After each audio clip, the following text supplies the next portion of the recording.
Hello and good afternoon and happy Saturday to you.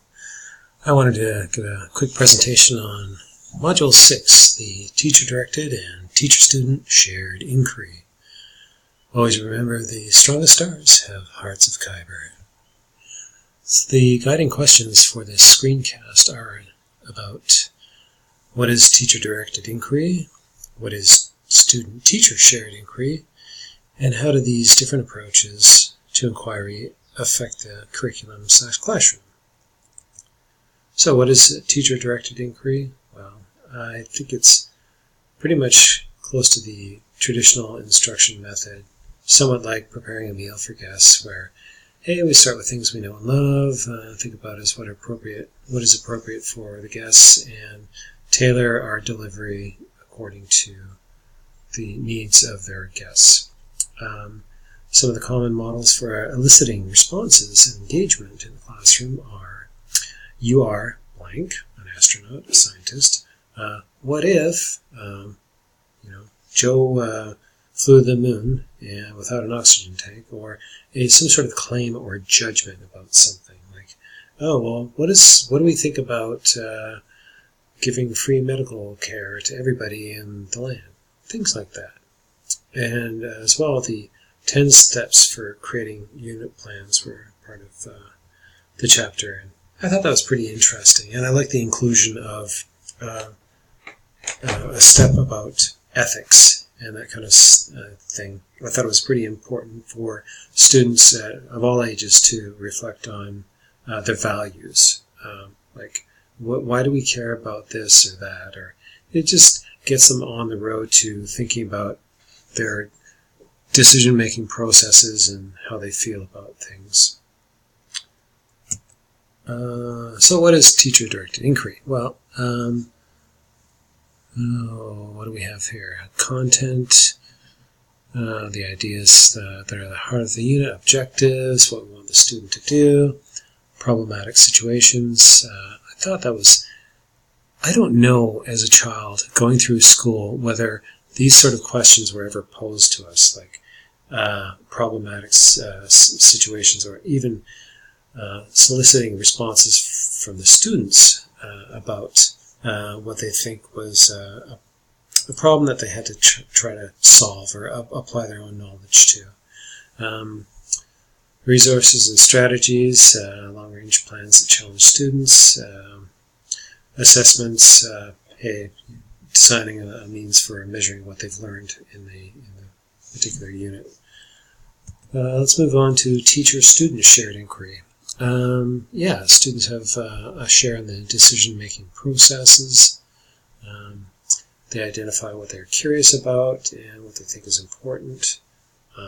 Again, I never had that experience growing up where the students were part of making a choice about what they were learning, and I think that's a pretty profound thing. I think it addresses critical thinking strategies and metacognitive type things at a very early age. And, I think that I was brought up to be a reasonably smart kid, but I think kids nowadays are getting so many more advantages in the classroom because they're being taught to become learners for life. So moving on to the next point, observe, think, and question. I think those are good skills for all students to learn. Again, that supports all the critical thinking skills. It also, student-teacher shared inquiry establishes a comfortable and inviting environment for student inquiries. I think that's pretty cool. Like, hey, putting up their hand and explaining exactly what they're interested in and learning about, even though it's not part of the curriculum or part of the unit or whatever. It's like, if that's what they're interested in learning about, they're already automatically, intrinsically motivated to learn something about that. So why not champion their cause? Also students are asked to observe and think and reflect before generating those questions. So again, those inward sort of things kind of reflect on what they know and what they want to know. That's all part of the learning process, and that's a key component to the learning process.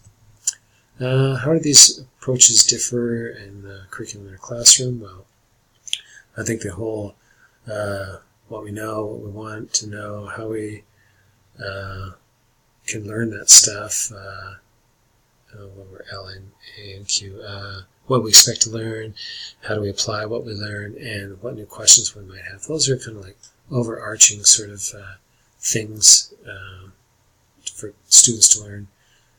Observe, think, question is more like a short-term, or not necessarily short-term, but immediate sort of application of those skills. Teacher-directed is more formal and familiar and structured. Student-shared is, like I said, intrinsically motivating to students to buy into what they're learning about. Teachers act more as mentors and facilitators of learning. Teachers need to base their curriculum on standards and be flexible to style their content to their students' needs. Additional thoughts. McPeck and Lipman on critical thinking. I think embodying or emboldening students to have a certain skepticism about things are a very, very valuable skill to learn at a young age. What are our judgment criteria or standards? Exactly, getting them to reflect on not just making blank statements about stuff, but actually, well, okay, if you're going to feel that way, then what do you base your criteria or judgment or opinion on? So that kind of, again, feeds into that whole intrinsic sort of thing, having them reflect on their own thinking. Strategies, metacognitive awareness, all this stuff on modeling, graphic organizers, small group inquiry, research, whole class discussion, journals, presenting and reflection. All great skills for young minds to learn. And again, I remember doing reports and projects, but not the whole 3 levels of observing, thinking about, and questioning. Like, I don't know, kids, like I said, get so much more nowadays. So this whole class has really caused me to think about not so much about feeding knowledge to kids, but teaching them how to learn. So that's all for now. I hope you enjoyed listening, and have a great day.